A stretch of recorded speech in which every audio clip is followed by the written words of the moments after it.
Chapitre 2. L'homme au loup.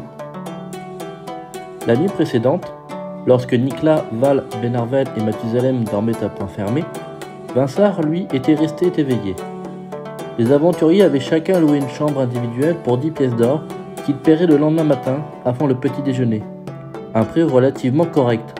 Le souci pour Vinsart, par rapport à ses compagnons, est qu'il n'avait plus une seule pièce d'or sur lui. Il décida de se lever de son lit pour choper quelques fortunes qui traînaient. Il sortit de sa chambre sans un bruit, puis se dirigea vers l'escalier qui menait à la salle de réception, la pièce principale. En descendant, il aperçut 3 silhouettes plus bas, marchant à pas feutrés. Mais il n'eut pas le temps de les observer davantage qu'il reçut un violent coup derrière la tête qui l'assomma promptement. Vinsart se réveilla, probablement plusieurs heures plus tard, dans une cellule. Une toute petite cellule sombre et humide. Il s'aperçut qu'il était nu et n'avait à sa disposition qu'une gamelle vide et quelques os qui traînaient dans un coin. Il observa à travers la petite fenêtre de la porte, mais la zone était bien trop sombre pour discerner quoi que ce soit. Pas un bruit. Il pensa à appeler à l'aide, mais son regard se posa sur les objets à sa disposition. Il prit 2 os, suffisamment pointus afin de crocheter la serrure. À peine avait-il inséré le premier os qu'il se rendit compte que la grille était ouverte. Il ne se fit pas prier pour quitter la cellule. Lorsqu'il passa la tête dehors, il reçut un violent coup derrière la tête qui l'assomma promptement, encore une fois. Vinsart se réveilla à nouveau, cette fois par un grand jet d'eau. Il se découvrit ligoté sur une chaise. Face à lui, un homme en armure, tenant dans sa main gauche une épée et dans sa main droite un seau vide, qui devait sans doute contenir l'eau qu'il venait de recevoir. L'homme se rapprocha de Vinsart et lui demanda « Où tu caches ton or ? Je n'ai pas d'or, alors tu le trouveras dans ton cul !» L'homme vérifia instinctivement dans son anus et, très surpris, récupéra une bourse entière de pièces d'or. Il n'en revenait pas de trouver de l'or dans un endroit pareil. « Oh putain, génial! Trop cool! Comment t'as su? Attends, je vais te libérer !» Il coupa les liens qui retenaient le nain. Ce dernier demanda au passage s'il pouvait récupérer ses affaires. « Bah c'est simple, lui répondit l'homme. Il y a un coffre caché un peu plus loin dans les égouts. T'auras juste à tourner à gauche un peu plus loin et tu tomberas dessus. Bon bah j'y vais alors !» Vinsart put s'en aller sans encombre finalement, mais toujours à poil, laissant son geôlier savourer sa fortune. En quittant la pièce, il découvrit qu'il était dans les égouts, sans doute de ventre bide. À quelques mètres, il remarqua un accès sur la gauche qu'il emprunta. Il se retrouva dès lors nez à nez avec un rat mutant endormi, posté juste devant un coffre dans le renfoncement. Puisqu'il était endormi, Vinsart décida de contourner l'animal, mais il lui marcha sur la queue, ce qui eut pour conséquence de le réveiller dans une colère noire. Il tenta un coup de griffe que Vinsart parvint à esquiver, puis le nain s'éloigna en courant. Par chance, le rat ne l'avait pas suivi. Plus loin, il aperçut de la lumière à travers une grille qui était beaucoup trop haute pour lui. Mais il put deviner qu'il faisait encore nuit. Alors il poursuivit son chemin jusqu'à tomber sur une porte. Il entra et se retrouva face à 2 hommes armés de hachettes. Ils se retournèrent en direction du nain, et l'un d'eux demanda « Mais qu'est-ce que tu fous là, toi ?» Au même moment, Vinsart remarqua une trappe au plafond, accessible depuis une échelle. Au lieu de répondre à la question, il leur demanda où menait cette trappe. « Elle mène à l'extérieur, dans une petite ruelle de ventre bide. Nous sommes les soldats d'Aizen. On garde cet accès. Tu dois être le nain qui l'a capturé dans une auberge. On sait qui t'a laissé partir. Alors on te laisse passer. » « Ah bah merci. Mais moi j'aimerais savoir comment récupérer mes armes. Et mes fringues aussi. »« C'est simple, répondit l'autre homme. Ton matériel on l'a mis dans un coffre avec plein d'or. Le problème c'est qu'il y a un rat qui... Et on n'ose pas trop l'approcher, coupa le premier. Parce qu'il a l'air vachement menaçant. »« Comment pourrais-je récupérer ce coffre du coup ? Demanda Vinsart. En le contournant ou en le butant ?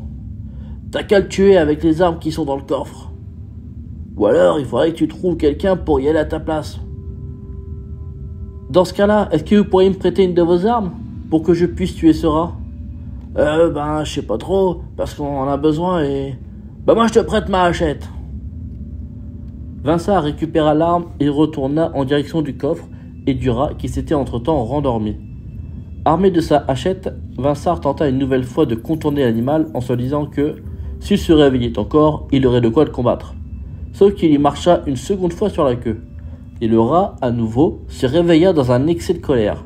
Bien entendu, il tenta un nouveau coup de griffe contre Vinsart qui ne put esquiver le coup cette fois-ci.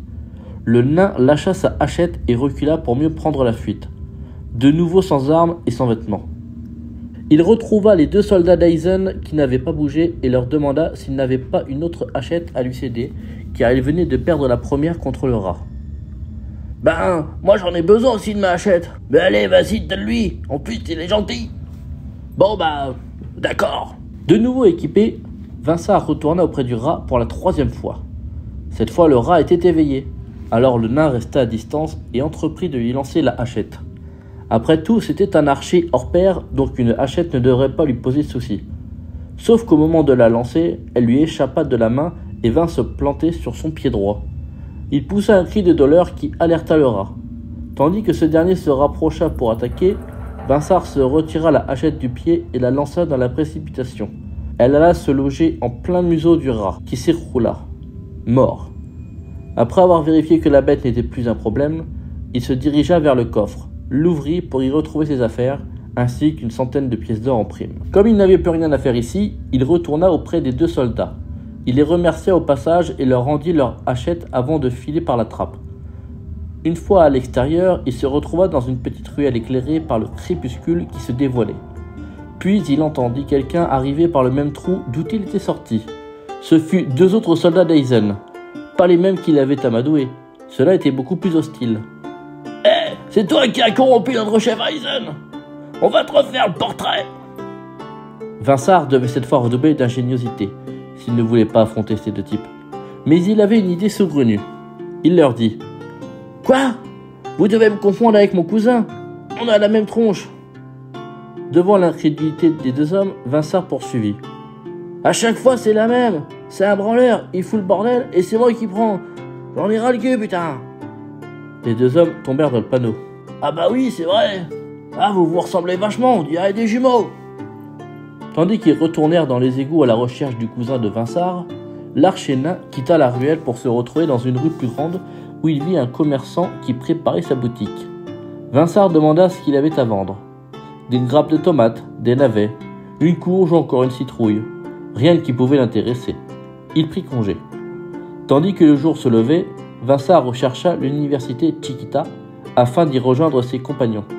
Mais il se perdit plus d'une fois dans les nombreuses rues de la ville et ce, malgré les informations qu'il obtenait grâce aux passants et aux panneaux d'indication. Lorsqu'au bout d'un moment il croisa le chemin des 2 soldats qu'il avait rencontrés dans la ruelle. « Ah, salut! On n'a toujours pas retrouvé votre cousin. On a intérêt à le retrouver, et vite !» Et ils repartirent. Ce qui n'aida pas spécialement Vinsart dans ses recherches. Alors il arpenta Ventrebide de long en large et en travers. Il traversa certaines rues plusieurs fois, sans même s'en rendre compte. Et c'est finalement, un peu par hasard, qu'il aperçut ses compagnons à quelques dizaines de mètres de lui, près d'un grand édifice qu'il avait déjà vu plus tôt. Il courra dans leur direction. « Les amis, désolé du retard, il m'est arrivé des trucs de fou, je vous raconterai. Alors, on se l'a fait cette université?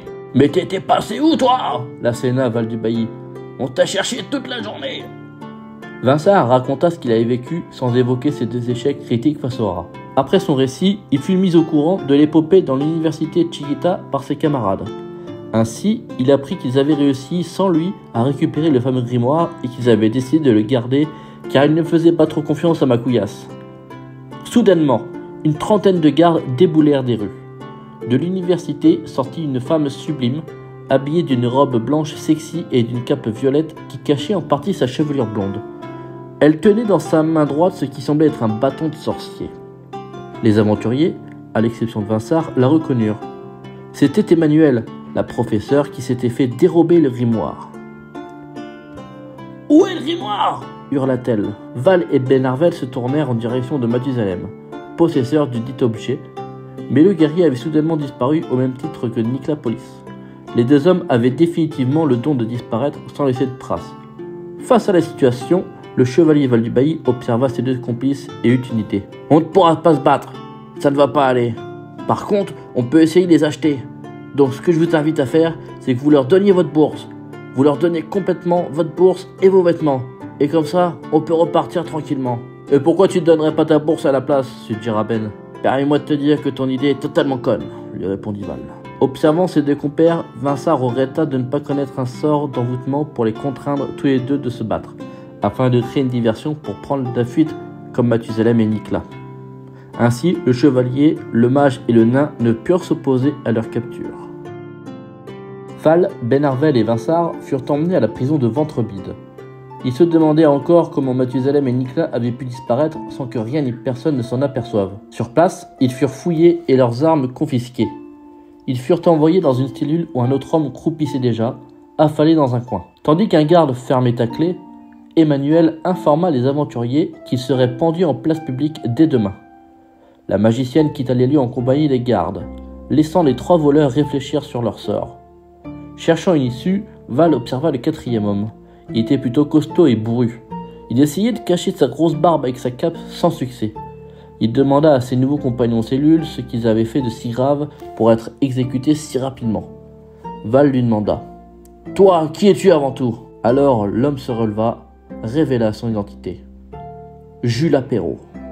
Il raconta son histoire. Jules était le fils de Serre Lapérault, plus grand éleveur de la région et fournisseur officiel de Villers. Villers étant la plus grande ville des montagnes écarlates, là où, d'après les légendes, se terrent les grands dragons d'émeraude, bien que personne n'en ait vu depuis longtemps. Serre Lapérault s'était ainsi spécialisé dans l'élevage de chevaux, de loups et même de griffons. Et son vœu le plus cher était que son fils reprenne son affaire. Mais Jules était davantage bercé par les histoires et les aventures que l'on lui racontait, et son rêve était de rencontrer un véritable dragon et de l'élever. Accompagné de Fenrir, son loup domestique, il arpentait régulièrement les sentiers des montagnes écarlates.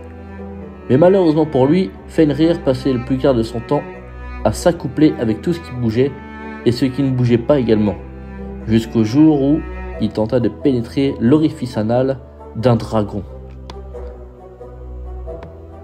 Il s'agissait d'un véritable dragon d'émeraude, endormi depuis des siècles et dissimulé sous des tonnes de pierres, qui fut ainsi réveillé de son sommeil par le pénis de Fenrir. Surpris et paniqué, le dragon s'envola dans les airs. Pris de douleur et de colère, il s'attaqua à Jules qui, dans la panique, retourna en courant chez lui, à Villers. Enfermé dans une écurie, Jules et son loup échappèrent au dragon. Ce dernier ne fit pas de détails et embrasa de son souffle ardent tout le domaine de Serre Lapérault. Des centaines d'animaux périrent dans les flammes, des chevaux, des griffons et des loups réussirent à prendre la fuite. Jules et son père ainsi que Fenrir en sortirent indemnes. Mais le lendemain, les dégâts étaient considérables. Serle avait perdu tout son gagne-pain. Il devait reprendre à zéro. Par chance, les citoyens de Villers étaient pleins de bonté et acceptèrent de rebâtir le domaine. Comme les animaux avaient disparu, il demanda à son fils de les retrouver. Jules retrouva plusieurs chevaux et loups, mais les griffons restèrent introuvables. Serle proposa un marché à son fils désireux d'aventure. C'est ainsi que Jules, accompagné de Fenrir, se retrouva à arpenter le monde à la recherche des griffons. « Ouais, d'accord, dit Val. Mais ça ne nous dit pas comment tu t'es retrouvé en prison. » commença Jules. « En fait, c'est mon loup. Il a sodomisé le shérif. » Ne s'attendant pas à telle réponse, Val ne trouva pas les mots pour enchaîner. Par chance, du bruit plus loin d'une autre pièce interrompit la conversation. Les aventuriers entendirent des cris, des hurlements de douleur et des grognements, puis plus rien. Quelques secondes plus tard, un loup, sombre comme l'obscurité, se révéla dans la pénombre. Il se rapprocha jusqu'à la cellule. Il se tint devant les aventuriers, ou plus précisément devant Jules. Il tenait dans sa gueule un trousseau de clés. Jules récupéra le trousseau, félicita Fenrir, son loup, puis se tourna vers les autres. « Maintenant on va négocier, dit-il. « Eh ben, réagit Benarvel, rien n'est gratuit. Si je vous libère, reprit Jules, vous m'aidez à poursuivre ma quête. »« Pour quelle raison on devrait faire ça ?» demanda Val. « La deuxième possibilité, c'est de se faire enculer par mon loup, répondit Jules. Mais on ne sait même pas c'est quoi ta quête, s'emportit cette fois Val. Mais si, je vous ai dit que je dois retrouver 2 griffons. Et qu'est-ce qu'on y gagne d'abord ? Ta liberté. Ça ne me va pas. Bon, ok, j'accepte. Après cet échange musclé entre Jules et Val, qui déboucha sur un accord mutuel de coopération, le dresseur ouvrit la porte de la cellule et les 4 prisonniers en sortirent. Les ex-prisonniers se rendirent dans la pièce d'où était sorti Fenrir. Ils y découvrirent une salle de repos où gisaient 2 cadavres de garde. « Je vais les inspecter, dit Benarvel. » L'elfe découvrit une morsure profonde au niveau de la gorge du premier garde, sans aucun doute l'œuvre du loup. Sur le second, il ne découvrit aucune blessure apparente, ni rien d'autre de suspect, à l'exception de cet énorme trou à l'arrière de son pantalon. Benarvel fit le lien entre les cris de douleur entendus plus tôt et la proposition de sodomie de Jules via son loup, et il devina la torture subie par ce garde. Il ne fouilla pas les corps et se contenta de ramasser leurs armes et boucliers. Dans le même temps, Vinsart s'était dirigé vers une grande malle dans le fond de la pièce. En l'ouvrant, il y découvrit tout l'équipement des aventuriers. Chacun put se rhabiller et se réarmer. L'elfe proposa au nain l'une des 2 épées qu'il avait récupérées des gardes. Vinsart accepta le présent et rangea son poignard à sa ceinture.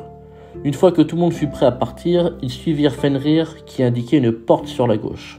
Les aventuriers tombèrent dans une nouvelle salle où gisaient 2 autres gardes. Ils en croisèrent beaucoup sur le chemin mais ne s'attardèrent pas, jusqu'à ce qu'ils se retrouvent dans la même pièce de 2 gardes, cette fois bien vivants. Ils étaient de dos et inspectaient l'un de leurs collègues décédés. Vinsart proposa une approche discrète afin de les assommer sans un bruit. Jules n'était pas très rassuré par l'idée, mais il se laissa convaincre par Val et Benarvel. Vinsart, en tête du groupe, avança sans un bruit, puis il trébucha et dans sa chute emporta Jules avec lui, dans un vacarme. Val et Ben manquèrent de peu de tomber également. « Ah putain !» hurla le chevalier. Les 2 gardes se retournèrent d'un seul homme et, devant cette scène, dégainèrent leurs épées. Benarvel ordonna à Vinsart de régler rapidement le problème. Ce dernier possédait une toute nouvelle épée, mais il avait une bien meilleure idée. « Ah, attention, derrière vous !» hurla-t-il. Les gardes se retournèrent à nouveau pour faire face au mur cette fois. « Tu vois quelque chose ?»« Non, mais vérifie quand même, on ne sait jamais. » Effaré, Val s'estima chanceux d'être tombé sur 2 idiots pareils. Alors qu'il voulait se rapprocher d'eux en toute discrétion, il percuta la jambe de Jules qui se relevait au même moment et tomba face contre terre sur le sol. Il en perdit son pantalon dans l'action. Jules n'y prêta pas attention.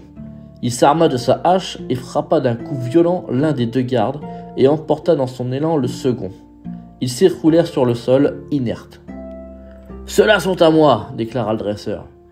Il récupéra 3 épées en acier et 3 boucliers ronds qu'il mit de côté. Les aventuriers reprirent leur marche. Ils se retrouvèrent dans un couloir et durent faire face à 5 gardes cette fois. 3 d'entre eux étaient armés d'épées et se mirent en formation triangle. Les 2 autres restèrent en retrait et préparèrent leurs arbalètes. Benarvel sortit l'un de ses parchemins de glace et déclencha le sort. Les 2 arbalétriers furent pétrifiés dans la glace et le sort fut si retentissant que l'un des 3 épéistes fut également touché à l'un de ses bras. Jules tenta une attaque, mais il fut contré par un autre garde.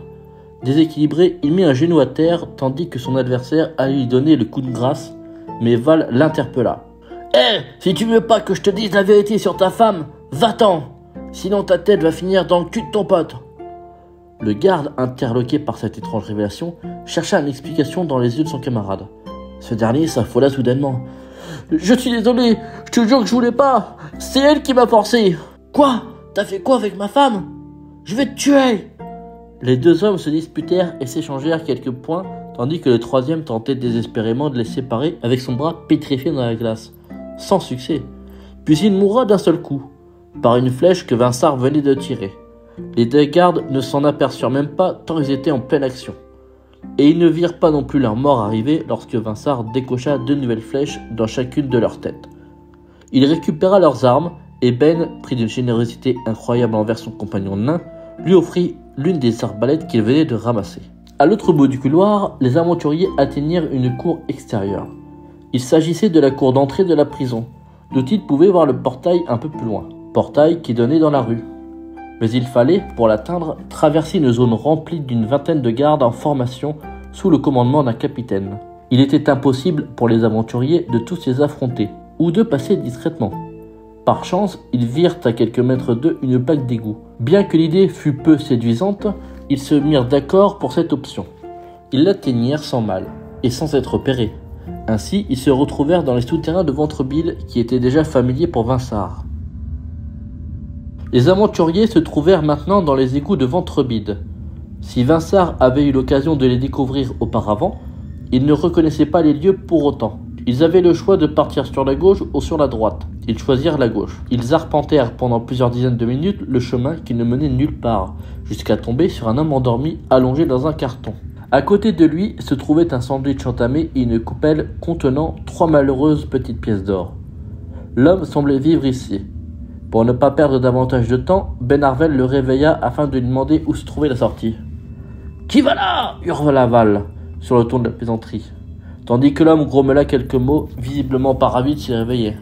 « Eh, par où il faut passer pour quitter la ville par les égouts ?» demanda l'elfe. « Bah, t'as qu'à prendre la gauche plus loin. Puis après, tu te démerdes. »« Je te préviens, dit Jules, si tu ne nous guides pas, j'ordonne à mon loup de t'enculer. » L'homme regarda un instant le loup et accepta la proposition sans rechigner. Il se leva rapidement et avança, suivi des aventuriers. Un peu plus loin, lors d'une intersection, il tourna sur la gauche. Quelques mètres plus loin, il franchit un pont, puis ouvrit une porte qui menait à une échelle. Cette échelle menait à un autre couloir. L'homme connaissait visiblement les égouts comme sa poche. Les aventuriers étaient plutôt ravis que les choses se déroulent sans accroc. Sauf qu'ils croisèrent la route de 2 bandits. Le guide se recula. Les bandits s'approchèrent du groupe, puis l'un d'eux reconnut Vinsart. « Oh, t'es le cousin de l'autre enfoiré qui a corrompu notre chef. Ah ouais, on l'a toujours pas retrouvé ton cousin. Ouais, mais on le cherche. On fouille tous les égouts là. » Val, Benarvel et Jules se tournèrent vers Vinsart qui ne savait plus trop où se mettre. Il ne savait pas quoi dire ni à ses compagnons, ni aux 2 bandits qu'il avait entourloupés la nuit dernière. Ces 2 derniers, qui attendaient certainement une réaction, finirent par le saluer avant de repartir. Jules conseillait aux nains de leur demander la sortie, pour vérifier à cette occasion que leur guide n'était pas à côté de ses pompes. Il s'exécuta. « vous savez, mon cousin, moi non plus je l'aime pas. Il n'arrête pas de faire des conneries à chaque fois. Moi aussi, si je le vois, je le dénonce et je vous ramène tout de suite. Par contre, j'ai une chose à vous demander. Par où est-ce qu'on pourrait sortir ? Parce que les égouts, ça pue, et si je croise mon cousin, j'ai pas envie de le croiser, sinon je vais devoir lui péter sa gueule. Je voudrais sortir de là le plus rapidement possible, parce que j'en ai marre. » Les bandits se rapprochèrent à nouveau du groupe. « Mais attends, répondit le premier, pourquoi tu poses autant de questions ? Puis qu'est-ce que tu fous dans les égouts ?» Les bandits se regardèrent. « Mais c'est toi le cousin !» hurlèrent-ils en chœur. « Bah non, répondit Vinsart. Comment tu peux savoir que je suis mon cousin ?» Alors que les bandits empoignèrent leurs armes, Val intervint. « Ce n'est pas ce que vous croyez. Ce n'est pas son cousin. Vous le confondez avec sa femme. » Les 2 bandits se regardèrent à nouveau. « Ah, bah oui. On a failli vous attaquer en plus. On est désolé. Bon, salut !» Les bandits repartirent d'où ils étaient venus quand un autre se dévoila. Il était cette fois plus imposant, doté d'une armure orientale et d'une épée fine et tranchante. Il se tenait, sans un mot, devant le groupe. L'air serein, Vinsart reconnut immédiatement son visage, sa barbe et sa coupe en iroquois.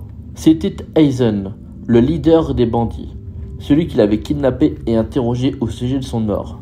« Vous le connaissez ce mec ?» demanda Jules. « Ah bah oui !» répondit Vinsart. « Et putain, qu'est-ce qu'il est con ce mec !»« On va vérifier ça » dit Benarvel. L'elfe, ne faisant pas vraiment confiance à leur guide, demanda à Aizen de montrer la sortie. Les indications données furent les mêmes. Vinsart profita de la situation pour réclamer quelques sous. « Vous n'auriez pas 20 pièces d'or sur vous par hasard ? Je suis complètement fauché et j'en ai vraiment besoin parce que moi et mes copains, on n'est pas dans la merde !» Aizen sortit de quelque part une petite bourse et la tendit au nain. « Tiens, c'est pour te remercier d'avoir retrouvé la bourse dans mon cul !» Val se tourna vers Aizen. « Écoute, lui dit-il, apparemment tu as 150 pièces d'or dans ton cul. Je veux savoir si c'est vrai. » « Ouais, c'est vrai. Sauf que j'en ai pas 150 pièces d'or. J'en ai 130 parce que je viens d'en donner 20 à ton pote. Mais les autres, je te ne les donnerai pas. » Val regarda le bandit droit dans les yeux, comme pour le défier, puis lâcha le regard. Vexé, le chevalier avança et encouragea ses compagnons à le suivre, qui prirent la peine de saluer Aizen. Le guide repassa devant et emmena les aventuriers. Au bout d'une vingtaine de minutes, les aventuriers virent de la lumière naturelle au bout du chemin. « Voilà, vous y êtes !» annonça le guide. Les aventuriers le remercièrent et il rebroussa chemin. Ils étaient enfin débarrassés de ces égouts. La sortie des égouts menait à l'extérieur de la ville, à la bordure des bois. Les aventuriers pouvaient voir la porte principale à plusieurs centaines de mètres d'eux. La distance était toutefois trop éloignée pour apercevoir qui que ce soit. Val, Vinsart et Benarvel réfléchirent à la possibilité de retourner en ville pour chercher quelques traces de Mathusalem et Nicolapolis, quand Jules, qui aperçut du griffon dans le ciel, rappela le marché conclu avec ses 3 camarades en échange de leur liberté. Bien contre leur gré, notamment pour Val, ils acceptèrent tous les 3 de suivre Jules. Ainsi, ils s'éloignèrent de Ventrevide en coupant à travers la forêt. Comme ils étaient encore proches de la ville, ils ne croisèrent pas d'animaux dangereux. La plupart des lapins, écureuils et autres petites bêtes restèrent cachés ou fuyaient. Ils n'étaient plus très loin de quitter les bois, mais comme le soleil venait de tomber, ils préférèrent installer leur campement dans les fougères, pour maximiser leurs chances de ne pas être découverts. Si Benarvel n'eut rien à signaler lors de son tour de garde, ce ne fut pas le cas de son compagnon de nain. Vinsart aperçut au loin 2 hommes plutôt menaçants armés de gourdins qui avaient repéré le camp. Vinsart s'éloigna judicieusement de ses compagnons pour se dissimuler dans l'ombre, dans l'espoir de ne pas être repéré par les 2 étrangers. Tandis qu'ils discutaient tous 2 en s'approchant prudemment des 3 aventuriers endormis, Vinsart décocha une flèche à l'aide de son arbalète et la planta dans les fesses de sa cible la plus proche. Cette dernière hurla de toutes les forces. Les 2 hommes, pris de panique, rebroussèrent chemin en courant. Ce spectacle eut pour résultat de réveiller Benarvel qui demanda des comptes au nain. « J'ai attaqué ces 2 types qui s'approchaient trop du camp, dit Vinsart. Pourquoi tu les as attaqués? Ils avaient des gourdins. Et alors, c'est pas parce qu'ils ont des gourdins qu'ils sont forcément méchants. Ouais, mais on n'est jamais gentil avec un gourdin. Vinsart cloua le bec du mage elfe, qui préféra retourner se coucher. Quand ce furent leur tour, Jules et Val n'eurent rien à signaler au cours de la nuit. Le lendemain, les aventuriers ne mirent que quelques minutes pour quitter la forêt et retrouver la route principale qui partait vers le nord-est. Or, les griffons s'étaient dirigés vers le nord-ouest. Après quelques kilomètres parcourus, ils se mirent d'accord pour quitter la route principale afin de prendre un sentier qui les emmenait dans la bonne direction. Ce sentier menait à une ferme. Une ferme, tout ce qu'il y avait de plus banal. Au loin, ils aperçurent un paysan sifflotant un petit air sortir d'une étable. « Bon les gars, annonça Vinsart, je pars en éclaireur. »« Ah non, objectiva Jules. Vu comment t'es distrait, c'est même pas la peine. » « Moi, je ne serais pas contre vérifier ces objets, affirma Val, en toute discrétion, bien sûr. Mais vous ne pouvez pas simplement aller à la rencontre des gens, s'étonna Jules. Il a raison, affirma Benarvel. Nous pourrions simplement aller le voir. Et après, on le tue, déclara Val. Les aventuriers s'approchèrent finalement de la ferme et du paysan qui, en apercevant le groupe, s'exclama de joie. « Oh, Vendu, des aventuriers, bienvenue! Ils allaient bien venir le boire un coup à le blague !» Face à cette proposition fort enthousiaste, les aventuriers cédèrent à l'appel de l'apéro. Voilà bien longtemps qu'ils n'avaient pas bu une bonne chope de bière, pour ainsi dire 2 jours. Mais le paysan ne se contenta pas de servir à boire puisqu'il prépara un véritable repas de fête à ses invités. Du ragoût de mouton, du confit de canard et des patates cuites au four, et bien d'autres choses encore. Les aventuriers se régalèrent, mais ils durent écouter les récits alambiqués de leur hôte dont ils ne comprenaient pas grand-chose au final. Quand il dut s'interrompre pour accueillir l'un de ses amis, un marchand ambulant qui, passant par là, venait saluer. Le marchand en profita pour proposer ses services aux aventuriers. Dans un premier temps, Val tenta de vendre son couteau à patates pour 150 pièces d'or, mais le marchand lui en proposa plutôt 7. Val accepta. Vinsart se débarrassa de 2 boucliers et 3 épées qui traînaient dans son inventaire pour se faire un peu d'argent. Puis il acheta une encyclopédie de Ventrevide pour améliorer ses connaissances. Jules se contenta de vendre quelques affaires. Benarvel se débarrassa à son tour de ses boucliers ainsi que son arbalète. En observant la transaction, Jules se dit que l'arbalète lui serait utile, mais lorsqu'il voulut la racheter auprès du marchand, ce dernier avait augmenté le prix de 10 pièces d'or. Jules refusa la transaction. Puis Benarvel de son côté était maintenant intrigué par l'un des objets du marchand, mais il craignait de se faire rouler. Il s'agissait d'un journal de Mickey, numéro 154, vendu tout de même à 80 pièces d'or. Mais il finit par craquer. Après leur vente et leurs achats, les aventuriers prirent congé du marchand, remercièrent le paysan et quittèrent la ferme en direction du nord-ouest. Après plusieurs heures de marche tranquille dans la vallée, Fenrir se dressa soudainement. Loup avait senti quelque chose. Il guida les aventuriers jusque vers un étang entouré de quelques arbres et buissons. Au bord de celui-ci flânaient les 2 griffons. Jules demanda à ses compagnons de rester en retrait, puis il s'approcha, seul, avec prudence, tendant la main vers les énormes volatiles. Il leur parla avec douceur, attrapa quelques touffes d'herbe afin de les nourrir et parvint jusqu'à caresser le plus près. Les griffons se laissèrent apprivoiser par le dresseur. Les 3 autres aventuriers se rapprochèrent. Val empoigna son épée et infligea un terrible coup de pommeau au second griffon, assommé. « Mais qu'est-ce que tu fais » s'exclama Jules. « T'es malade ?»« Quoi ? Au moins on pourra l'attacher facilement maintenant. » Le premier griffon ne remarqua rien. Vinsart était en train de l'hypnotiser par une technique qu'il avait appris quelques années plus tôt. L'animal s'endormit aussitôt. « Bien, nous voilà avec 2 griffons amorphes, déclara Benarvel. Comment fait-on pour les déplacer? On les découpe ?» Devant l'incrédulité de ses compagnons, Benarvel s'avoua désemparé. Alors il s'assit près des griffons et leur lut son fameux journal de Mickey. Cela n'eut aucun effet puisque les griffons étaient déjà dans un sommeil profond. Jules profita de la situation pour les attacher. Quand il eut fini, il remarqua que Fenrir était à nouveau dressé. Le loup avait repéré une nouvelle présence. Val se rapprocha des buissons et ordonna à ses compagnons de le suivre, afin de surprendre l'ennemi s'il venait à s'approcher. Mais trop tard, car 5 loups surgirent face à lui. 5 loups sauvages prêts à attaquer. Ils n'eurent pas le temps, car Benarvel sortit de son journal de Mickey pour lancer son fameux sort de chevalomorphose. Les 5 loups furent transformés en chevaux sous l'œil halluciné de Jules. Soudainement, Jules eut une idée. Il ordonna la construction d'une charrette avec les moyens du bord. Ainsi, le dresseur aidé de Vinsart et Benarvel se servirent de leurs épées volées aux gardes pour couper du bois. Val s'occupa de tresser de la corde avec du lierre, puis ils découpèrent des rondelles de bois d'un arbre couché. Les travaux durèrent plusieurs heures, mais ils terminèrent avec succès, tandis que les griffons dormaient toujours autant. Jules et ses compagnons réussirent non sans peine à hisser les griffons dans le chariot, puis ils attachèrent les chevaux et repartirent. Afin d'éviter toute secousse inutile, ils récupérèrent la route principale, quitte à faire un détour de plusieurs jours, mais au moins la charrette tiendrait le coup. Ainsi, les aventuriers en profitèrent pour se reposer les jambes et récupérer quelques forces. En plein après-midi, la charrette, suivant toujours la route pavée, longea un bosquet d'arbres. Tout à coup, Fenrir grogna, alertant Jules qui ordonna stopper la charrette. Vinsart descendit et, afin de débusquer le danger, s'infiltra dans les buissons tout proches. C'est alors qu'il tomba nez à nez avec un bandit. Surprise! Le bandit attrapa Vinsart par le col, tandis qu'un autre plaça son épée le long de son cou.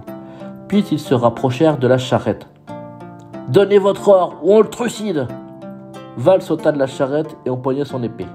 Dans la seconde, il transperça le premier bandit qui s'étala, mort sur le sol. Le second, pris de peur, relâcha Vinsart et recula de quelques pas. Val se rua sur lui et l'embrocha. Observant la scène, Jules et Benarvel ne firent pas attention aux 3 autres bandits qui essayaient de monter sur la charrette de l'autre côté. Mais ces bandits n'avaient pas fait attention à Fenrir, flanqué derrière eux avec une gaule terrifiante. Le loup sauta sur le bandit le plus proche et enfonça son organe génital dans l'anus de ce dernier. Le bandit hurla de toutes ses forces pour exprimer pareille douleur. Ses 2 compères furent surpris et apeurés, ce qui eut pour conséquence d'alerter les aventuriers. Devant cette scène, Benarvel éclata de rire. Il s'approcha du bandit sodomisé, sortit son journal de Mickey et lui lut quelques pages afin de l'accompagner dans sa terrible agonie. Alors que Fenrir se retira, non sans avoir joui, Vinsart s'exclama. « Hé les gars, j'ai un défi ! À travers sa bouche, on arrive à voir son trou de balle. Un beau tunnel! Mon défi, c'est de tirer à l'arbalète sans toucher les bords. » Vinsart leva son arbalète, visa et tira. Un tir parfait. Juste à temps, puisque le bandit s'y roula juste après pour le repos éternel. Fenrir, remis de ses émotions, en profita pour en remettre une couche sur ce qui n'était plus qu'un cadavre. Les 2 autres bandits se regardèrent, la peur au ventre, ne sachant plus quoi faire. Val fit le tour afin de les approcher, mais il trébucha et se ramassa une bonne gamelle. Son pantalon lui était encore une fois descendu aux chevilles. En se relevant, Val se jura lui-même d'acheter une ceinture. Au même moment, les griffons se réveillèrent. Jules, de son côté, ordonna à Fenrir d'attaquer, mais concentré dans son affaire, il n'écouta pas les consignes. Les bandits prirent leur courage à 2 mains et s'attaquèrent à Fenrir, qui se retira du cadavre pour esquiver les attaques. Vinsart s'adressa à eux. « Hé, vous avez vu comment j'ai tiré à travers votre pote, sans toucher les bords en plus. Alors donnez-moi votre or si vous ne voulez pas avoir une flèche entre les 2 yeux. » Les bandits stoppèrent le combat et sortirent maladroitement leur bourse, puis la tendirent à Vinsart, qui récupéra 20 pièces d'or dans cette affaire. Tandis que le nain rangeait ses pièces, Ben, Jules et Val observèrent les bandits fuir à travers le champ. Puis ils entendirent un bruit sourd derrière eux. C'était le chef des bandits qui, jusque-là dissimulé, avait profité de la diversion pour s'attaquer aux griffons. Et son premier coup d'épée libéra les entraves des animaux. Tandis qu'il leva sa lourde hache pour apporter un terrible coup, Benarvel lui infligea un coup d'épée par un réflexe inouï. Le chef fléchit la jambe et ne put exécuter son attaque sur des griffons apeurés. Il n'eut pas le temps de se relever que Jules vint lui asséner un violent coup de poing en pleine face, puis Fenrir de l'achever par sa spéciale. Après ça, le dresseur vint rassurer les griffons qui se laissèrent approcher par l'ensemble des aventuriers, trop heureux d'être toujours en vie grâce à eux. Par ses talents animaliers, Jules parvint à chevaucher l'un des deux griffons, puis il aida Vinsart à monter avec lui. Val et Benarvel grimpèrent sur le second griffon qui consentit. Les aventuriers à dos de griffons s'envolèrent haut dans les cieux en direction de Villers.